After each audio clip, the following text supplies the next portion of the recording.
నమస్తే welcome to four sides TV. Congress పార్టీకి ప్రజల్లో ఆదరణ కరువైందని, అందుకే ఆ పార్టీ నేతలు అబద్ధపు ప్రచారాలు చేస్తున్నారని ఎంపీ ధర్మపురి అరవింద్ మండిపడ్డారు. నిజామాబాద్ జిల్లా బీజేపీ కార్యాలయంలో మీడియాతో ఆయన మాట్లాడుతూ, మంత్రి తుమ్మల నాగేశ్వరరావు కేంద్రానికి అబద్ధాల లేఖలు రాసి పసుపు రైతులను మోసం చేస్తున్నారన్నారు. అవగాహన లేని వ్యక్తికి వ్యవసాయ శాఖ అప్పచెప్పి కాంగ్రెస్ పెద్ద తప్పు చేసిందని అన్నారు. గత 60 ఏళ్లలో చేయని అభివృద్ధి పనులను ప్రధాని మోదీ చేసి చూపిస్తారని పేర్కొన్నారు. చక్కెర కర్మాగారాలు పునర్ప్రారంభిస్తామని చెప్పిన కాంగ్రెస్ ఇంతవరకు ఎలాంటి చర్యలు తీసుకోలేదని విమర్శించారు. కాంగ్రెస్ పార్టీ బీవేర్ ఆఫ్ అని రాసుంటే గేట్ల మీద ఇళ్ళ పోతే రైతులకు చెప్తున్నాం, beware of this Congress people. తస్మాత్ జాగ్రత్త కాంగ్రెస్ వాళ్ళతోటి.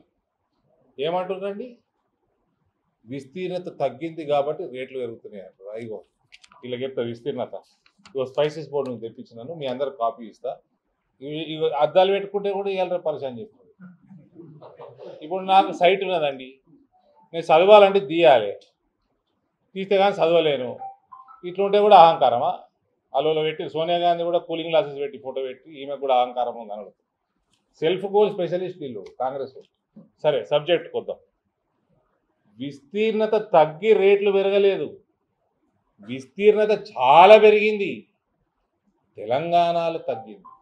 తెలంగాణలో ఎందుకు తగ్గిందో ఈ తెలుగుదేశం మంత్రికి నేను చెప్తా. దాని మీద పని చేసుకో మంత్రి, ఎందుకు తగ్గింది నేను చెప్తా. తెలంగాణ పసుపు మీద దేశం రేట్లు ఉండవు. దేశంలో వండే పసుపు మీద అంతర్జాతీయ డిమాండ్ బట్టి రేట్లు ఉంటాయి. అంతర్జాతీయ డిమాండ్ పెంచింది మోదీ ప్రభుత్వం. ఇది పసుపుకే కాదు, దేశంలో పండించే పంటల మీద, ఎక్స్పోర్ట్ చేసే పంటల మీద, ఇక్కడ మ్యానుఫ్యాక్చర్ అయ్యే అనేక వస్తువుల మీద, ఎక్స్పోర్ట్స్ మీద దృష్టి పెట్టింది మోడీ ప్రభుత్వం. కాబట్టి ఎక్స్పోర్ట్స్ పెరుగుతున్నాయి, డిమాండ్లు పెరుగుతున్నాయి. పసుపు రేట్లు కాదు, చాలా ఇక్కడ మన జీడిపి పెరుగుతుంది, మన ఎకానమీ పెరుగుతుంది. అంటే దాని వెనుక చాలా పెద్ద పని ఉన్నది. అది మీకు కాంగ్రెస్ వాళ్ళకి అర్థం కాదు. మీరు అదే వేసి ఉంటే గిట్లెత్తుకుంటుంది మీ పార్టీ. ఇక మన తెలుగుదేశం మంత్రి తుమ్మల నాగేశ్వరరావు గారికి చెప్తా ఉన్నా, సార్ ఇక్కడ మీకు పసుపు పంట మీద అవగాహన తక్కువ. మీరు ఖమ్మం వాళ్ళు, మీరు ఇంకా జర ఆంధ్రోళ్ళే ఇక్కడ సెటిల్ అయినరు.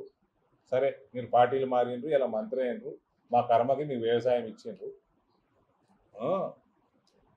చెప్తా, తెలంగాణలో ఎందుకు తగ్గుతున్నదంటే ఇక్కడ లేబర్ కాస్ట్ పెరుగుతున్నది. మీ ప్రభుత్వాలు ఉండే కదా, మీ పాత తెలుగుదేశం ప్రభుత్వాలు, కాంగ్రెస్ ప్రభుత్వాలు ఇక్కడ యువతని పట్టించుకోక లక్షల మంది మైగ్రేట్ అయ్యి గల్ఫ్ దేశాలకు పోయి పొట్టకూటి కోసం వాళ్ళు అక్కడ ఉన్నారు. ఇక్కడ యూత్ తగ్గిపోయి ఇక్కడ లేబర్ కాస్ట్ విపరీతంగా పెరిగిపోయింది. లేబర్ దొరకదు, వేరే రాష్ట్రాలకు వెళ్ళి తెచ్చుకోవాలా, పని చేయించుకోవాలా. దాని మీద దృష్టి సారించండి. పనికి మళ్ళీ రాజకీయాలు చేయకండి.